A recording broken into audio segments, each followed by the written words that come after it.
तारखेला भीमा कोरेगावला जात असताना प्रमोद गायकवाडनी आणि त्याच्या सर्व साथीदारांनी आणि त्याचे 3 मुलं आणि त्याचा एक पुतण्या आणि बाकीचे साथीदार यांनी सगळेजण मिळून भीमा कोरेगावला जाणाऱ्यांना सर्वांना धक्काबुक्की करून आम्हाला मारहाण केलं. त्यामध्ये मी स्वतः पण आहे, माझा छोटा भाऊ आहे आणि बाजूचे 2 जण आहेत आणि एक लेडीज पण आहे. मग त्यातच वैभव वाघेला फोन गेला की असं मारहाण व्हायले म्हणून. फोन गेल्यावर त्यांनी न राहता त्याला न विचार करता त्यांनी आईचा बायकोंचा मुलीचा बहिणीचा विचार न करता त्यांनी घराच्या बाहेर पडला आणि आमच्या मदतीला धावून आला.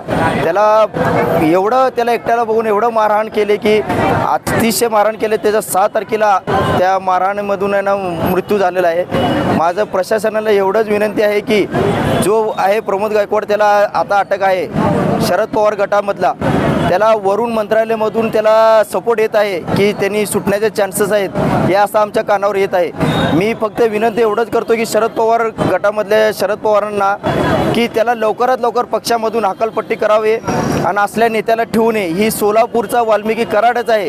ही जर सुटून आला तर आमच्या पूर्ण सोसायटीमधल्या आमच्या कुटुंबियांना सगळ्यांनाच धोका आहे त्यांचा. आणि उद्या त्यांनी जर काय झालं केलं तरी मारहाण करायला परत आणखीन मारायला जीव मारायला मागं पुढं त्यांनी करणार नाही. एबीपी माझा, उघडा डोळे बघा नीट.